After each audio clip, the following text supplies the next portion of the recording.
Eh bien, mon cher Louis, c'est l'heure de vous poser les questions. J'en ai une bonne pour toi. Vas-y. Toi, là, corrige-moi si je me trompe, là. Est-ce que si ça t'est. Il y a eu un élément déclencheur, c'est-à-dire que. un- une- comment je pourrais dire, une tragédie ou je sais pas quoi, qui t'a poussé à vouloir faire des arts martiaux?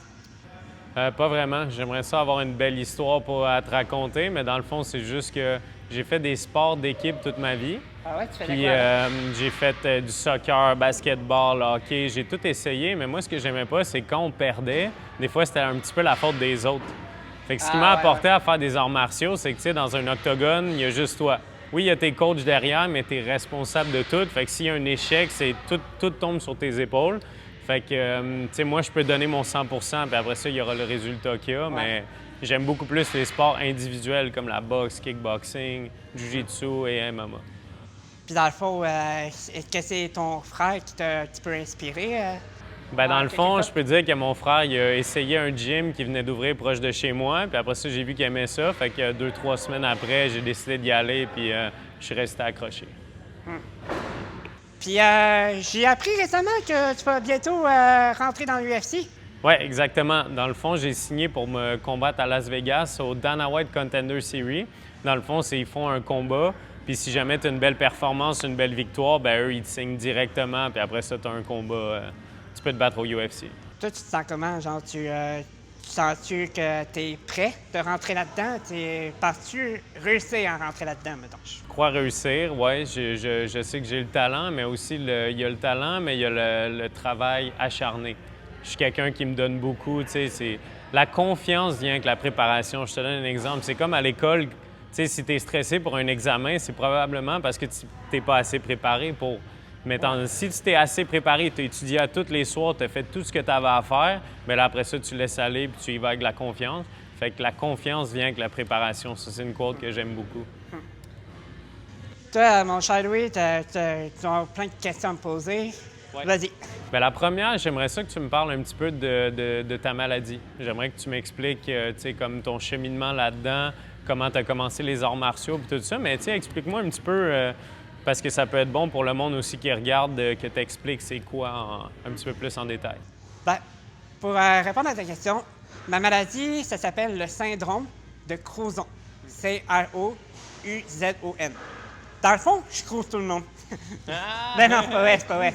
C'est bon, ça. Ben non, c'est pas vrai. OK. Autodérision. Autodérision, là. Exactement.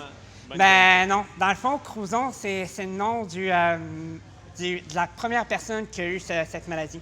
OK. Puis ça s'est enregistré en étant le syndrome de Crouzon. OK. Puis dans le fond, c'est une maladie qui est excessivement rare.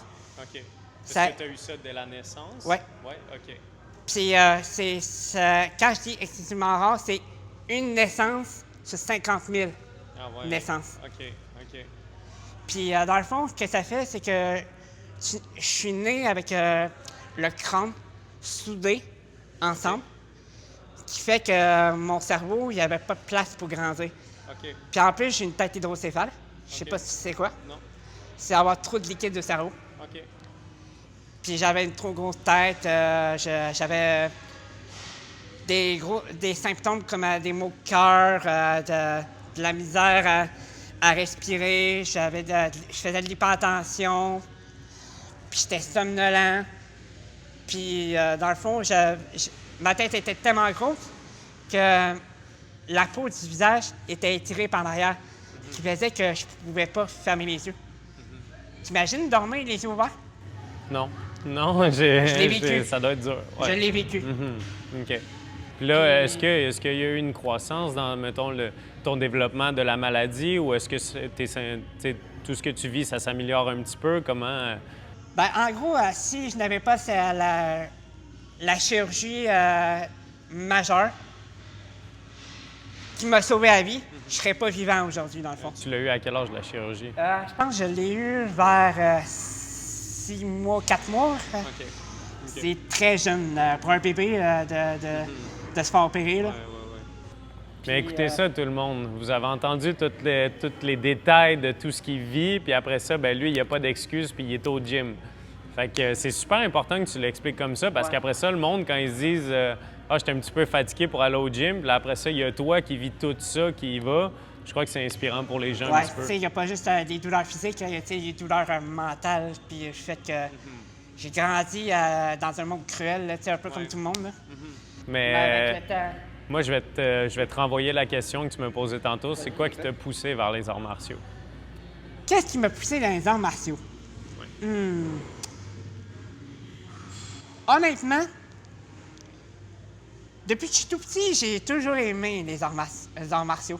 Tout ce qui est sport de combat, puis depuis que je suis tout petit... Est-ce que tu écoutais l'UFC? Non, pas nécessairement. OK, est-ce fond- que tu aimais Bruce Lee? Est-ce que tu aimais les films mais d'action? Mon inspiration à moi, ma plus grosse source d'inspiration, ça a été Sylvester Stallone. C'est Sylvester Stallone. OK. Avec sa saga de Rocky. Oui. Puis c'est en partie grâce à ces films qui m'ont poussé à ne jamais abandonner. C'est vrai. C'est pas mal la morale du film. Puis... C'est ça la morale du film. C'est pas que de la boxe, c'est d'être résilient, puis malgré les obstacles, il faut jamais lâcher. Ouais, repousser ses limites aussi. Ben oui. Puis que il va toujours avoir un moment dans ta vie où que tu vas être dans l'ombre. Mais c'est à force de rester accroché à la vie qu'à un moment donné, tu peux retrouver la lumière. Très bien dit. Très bien dit. Sinon, à part Sylvester Stallone, est-ce que tu as d'autres héros d'enfance, que ce soit un combattant, un acteur? Est-ce que tu écoutais Jackie Chan? Ben, j'ai toujours été fan de Jackie Chan, bien entendu. Jean-Claude Van Damme. Ah oui, lui, c'est... D'où tu penses que c'est venu l'idée que je fasse la split? Ouais, c'est un petit peu grâce à lui que je suis capable de faire ça. Oui, c'est vrai. Quand tu m'as vu faire grand écart sur les câbles du ring. Ça m'a fait peur, honnêtement, là, parce que je me suis dit, il est capable de monter sa jambe à ma tête, fait qu'il faut que je fasse attention. Mais tu sais, comme on a vu, ça n'a pas payé. Là. J'avais ma main haute, puis tu as réussi à aller me chercher par-dessus. Ouais. C'est un excellent kick. Ah ouais? Oui, je suis super impressionné. Sinon, raconte-moi un petit peu, est-ce que tu manges bien dans la vie? Ben oui, je mange bien. En gros, dans le fond, actuellement, je fais le jeûne intermittent. Oui, c'est excellent. Ou on appelle ça aussi la diète OMAD. One meal a day. OK. Dans le fond, je mange un repas aux 24 heures. OK. Puis tu te sens comment depuis que tu as commencé ça? Ben, c'est sûr qu'au début, c'était rough. Tu sais, parce que mon ventre gargouillait tout le temps, j'avais tout le temps faim. Mais tu sais, au fur et à mesure que le temps avance, tu finis par t'habituer. Ouais. Puis depuis que je fais cette diète, on dirait que j'ai plus d'énergie qu'avant, je me sens plus léger, je suis plus en forme qu'avant. Ça demande beaucoup de force mentale aussi.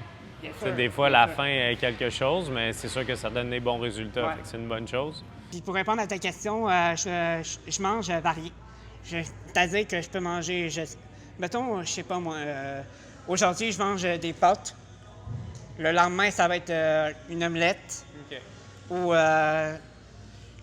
après-demain, ça va être, je sais pas moi, du pâté chinois. C'est tout le temps varié. Ah ouais, c'est Tout le correct. temps varié. Quand tu fais cette diète-là, tu n'as pas vraiment à regarder qu'est-ce que tu manges parce que de toute façon, tu vas souvent être sur ton bon seuil de calories. Fait que de manger une fois par jour, tu peux te laisser aller, là. Mais c'est sûr, Ouais. c'est important de manger les bonnes protéines, les bonnes choses pour la récupération, surtout si tu t'entraînes beaucoup. Bien sûr. Comme nous, on est suivi par des nutritionnistes parce qu'on a des gros entraînements. Fait qu'il faut manger pour récupérer, pour pouvoir performer. Fait que c'est super important. Ouais. Raconte-moi ta semaine d'entraînement, elle ressemble à quoi? Ma semaine d'entraînement. Pour résumer, lundi, mercredi, vendredi, je fais muscu. OK. Le mardi, jeudi, je fais que cardio. OK. Le lundi, tu fais comme cardio? le lundi, attends un peu. Le lundi, je fais les jambes et les abdos. OK. Le mardi, je fais 10 minutes de sac de boxe. OK. 10 minutes de, tu sais, les escalators, les escaliers. Ouais. 10 minutes de corde à danser. OK. 10 minutes de vélo stationnaire. OK. Puis c'est pas mal ça. Non. Tu boxes un peu sur le sac aussi? Ben oui. Ouais. Puis dans le fond, je fais 10 rounds Non, c'est pas vrai. Je fais 20 rounds de sac de boxe. Puis je travaille surtout sur le cardio. Je travaille pas sur la puissance. Je fais surtout je travaille sur la vitesse et la précision. Puis est-ce que tu as vu un développement, mettons, avec ta maladie, quand tu as commencé versus aujourd'hui, comment il y a plus de facilité dans les exercices, mettons, avec ton cardio, tout ça, est-ce que tu as vu un bon développement? Ben, c'est sûr que, comme depuis que j'avais eu, tu sais, je te l'avais peut-être pas déjà compté, mais j'ai eu la plus récente chirurgie que j'ai eue, c'était là 6 ans à peu près. OK. Puis depuis que je l'ai eu, je respire mieux. OK. Puis on dirait que mon cardio, à force de faire du cardio puis tout, j'ai une meilleure respiration, puis j'ai une meilleure endurance. Puis, tu sais, tu le vois, là, t'en as eu la preuve, là, je suis même pas fatigué en ce moment. Oui, c'est vrai, c'est vrai. J'essayais de te fatiguer sur les exercices, puis tu même pas l'air de respirer fort. C'est bon? C'est bon. Mon cher Louis, tu m'as approché sur Instagram. J'aimerais savoir, honnêtement, pourquoi tu as voulu que je m'entraîne avec toi? En fait, je vais te raconter l'histoire, OK? Vas-y. J'étais en préparation pour un combat, puis là, j'étais vraiment fatigué. OK? J'avais eu plein d'entraînements, j'étais brûlé, j'étais chez moi, puis j'étais sur mon téléphone, je faisais rien. Puis là, j'étais en train de me dire, ah, je pourrais peut-être manquer le prochain entraînement. Là. Je suis quand même fatigué. Puis là, je suis tombé sur une de tes vidéos. Puis là, tu parlais justement de ton parcours, de tout ça. Puis honnêtement, même moi, un professionnel que je suis censé être super assidu, tu sais, veux pas, tout le monde a des hauts et des bas, des professionnels, des champions du monde, des amateurs. Puis là, j'étais dans un petit down. Puis quand j'ai vu ton vidéo, ça m'a tellement inspiré que je suis allé ramasser mon stock d'entraînement puis je suis allé au gym. Fait que même moi, un professionnel, tu as réussi à m'inspirer à aller au gym. Quel exploit! J'ai réussi à pousser un professionnel qui va bientôt rentrer à l'UFC à aller s'entraîner pareil. Oui, exactement. Puis aussi, je voulais te rencontrer parce que je trouve que tu es super charismatique aussi. Je trouve que tu as une belle énergie. Puis tu sais, ça, je crois que les gens peuvent un petit peu prendre de ta personnalité comme ça parce que, veux pas, tu sais, tout le monde est un petit peu insécure en dedans d'eux. Puis qu'est-ce que ça fait, l'insécurité? Ça fait que tout le monde se renferme. Ouais. Tu sais, tu le vois dans la vie de tous les jours. Même au gym, tout le monde a ses écouteurs, tout le monde est dans sa bulle. Puis tout le monde a aussi peur du jugement. Mais, tu sais, il faut montrer au monde que faut juste que tu restes toi-même. Puis, tu sais, il faut pas que tu aies peur de montrer tes défauts, de montrer tes mauvaises parties de toi parce que ça fait partie au complet de ta personnalité. Puis, c'est pas juste que tu es inspirant à l'entraînement, c'est aussi que tu es super charismatique. Comme tu me dis tantôt, tu n'as pas de sujet tabou, tu as de l'autodérision. Puis je crois que si toi, tu es capable de le faire, tout le monde est capable de le faire. Puis je crois que tu peux amener ce mouvement-là vers les gens. Ben, ça me touche beaucoup pour de savoir que j'ai... Tu es capable d'inspirer même les professionnels. Hein. Même Ouais. si je suis sur le bord de rentrer au UFC, même moi, tu peux changer un petit peu ma perception des choses. Fait que je crois que tu peux aider les gens un petit peu avec ça. Puis comme que je disais, tu sais, des fois, les gens, ils veulent pas aller au gym parce qu'ils ont peur du jugement. Ils ont peur de leur look, ils ont peur de... Ils se disent « Ah, ben tu sais, je sais même pas comment m'entraîner, fait que là, je vais pas aller au gym, puis là, le monde va me regarder faire des poids, ils vont juger ma technique. » Mais il faut comprendre qu'on est tous là pour se pousser. Moi, personnellement, je te donne un exemple. Si je vois une personne au gym qui est vraiment en surpoids, là, mais tu sais, énormément, puis je le vois suivre puis tout ça, je vais pas le juger, je vais pas rire de lui, je vais le trouver super inspirant d'avoir pris l'initiative d'aller au gym. Puis je crois que c'est ça le message qu'il faut passer au monde, c'est que peu importe tes bons comment, ça fait combien de temps que tu en fais, ta technique, ton look, il faut quand même que tu ailles au gym, puis il faut que tu te dépasses toi-même. La morale de l'histoire, c'est que personne ne te regarde au gym. Puis tu sais, de toute façon, si quelqu'un te juge puis rit de toi, c'est probablement parce que eux, ils sont pas bien en dedans d'eux. Tu comprends? Fait que moi, quand quelqu'un, mettons, je te donne un exemple, je suis sur la route, là, puis je vois quelqu'un qui fait de la rage au volant, là. Mais je me dis peut-être que cette personne-là a eu une vraiment mauvaise journée, peut-être qu'il y a eu un décès dans sa famille. Quand tu es à bout, quand tu es à cran, quand tu juges, tu ris les autres, c'est parce que tu as une blessure en dedans de toi. Fait qu'il faut même pas s'occuper de ce monde-là. Faut avoir une belle énergie au gym, puis comme que je te dis, toi, t'inspires les gens à pouvoir sais, se rendre au gym, puis peu importe ta technique, peu importe ton look, peu importe tout ça, le but, c'est juste d'y aller, puis tout le monde est là pour être la meilleure version de soi-même. Toi, est-ce que tu as vécu du bullying, de l'intimidation? Ah, j'en ai, je pourrais pas te dire, je ne compte plus. Mais Est-ce que ça t'a motivé à aller au gym? Est-ce que ça allume un feu en fait, c'est plus compliqué que ça. C'est pas juste ça qui m'a poussé à aller au gym. C'est m'a raconté une histoire. Dans le fond, il y a une chirurgie qui s'est passée en 2013 qui a mal tourné. Qui faisait que, dans le fond, après la chirurgie, je faisais des hallucinations, je mangeais presque plus, je dormais presque plus. Puis, genre, j'étais pas en très bonne santé, genre, j'étais pas en super forme non plus. Puis, c'est à ce moment-là, je me suis dit, j'ai pas envie qu'à la prochaine chirurgie, je revive ça. Fait que c'est à partir de ce moment-là que j'ai voulu commencer à m'entraîner, puis me remettre en forme. C'est ça qu'il faut faire comprendre aussi, c'est qu'il ne faut pas attendre qu'il arrive quelque chose de négatif ou d'avoir une mauvaise passe dans sa vie pour aller au gym. Il n'y a pas de bon moment pour y aller. Le but, c'est juste de le faire. Ou, mettons, essayer de se mettre en forme quand on est un petit peu plus tard dans la vie, mettons à 50, 60 ans. C'est toujours bon d'aller au gym, mais plus tu y vas tôt, bien, s'il arrive une tragédie ou quelque chose, bien, au moins, si tu es en forme physiquement, tu vas être en forme mentalement, tu vas être plus équipé pour passer à travers des époques dures. Est-ce que dans le fond, depuis que tu as commencé l'entraînement, ça t'a donné un peu plus de confiance en toi?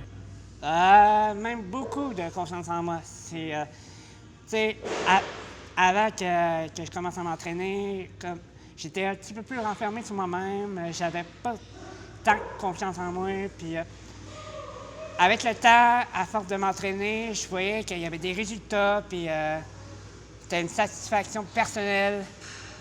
Puis, c'est venu avec le temps que j'avais de plus en plus confiance en moi. Puis là, aujourd'hui, que tu me juges, que tu ris de moi. I don't care. Exactement. Bien dit, bien dit. Il faut assumer comment on est, il faut assumer nos défauts, il faut assumer nos qualités, puis le but, c'est de foncer dans la vie. Ben, merci beaucoup, en tout cas, de m'avoir invité à ton gym. Sérieux, ça a été un honneur. J'ai été très impressionné par toi, puis j'espère qu'on va se refaire ça un jour. Avec plaisir.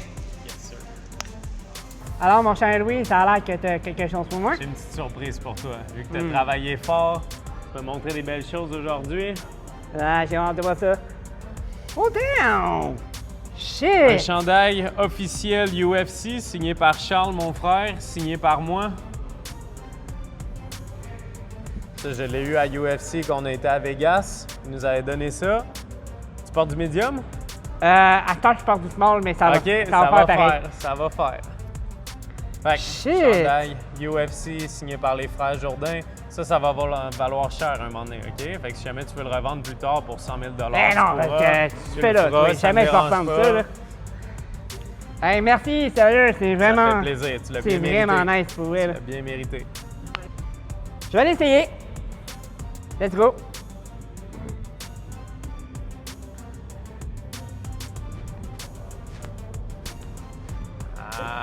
Nice, let's go! Good! Hey, puis il confond en plus. Il fait bien en plus!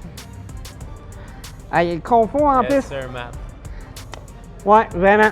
C'est vraiment beau. C'est un très beau cadeau pour vrai. Fait que tu peux le porter si tu veux ou le garder en souvenir, l'accrocher, tu ben fais ouais. ce que tu veux avec. Je vais le garder, c'est Mais sûr. t'as du style, tu peux le mettre au gym aussi.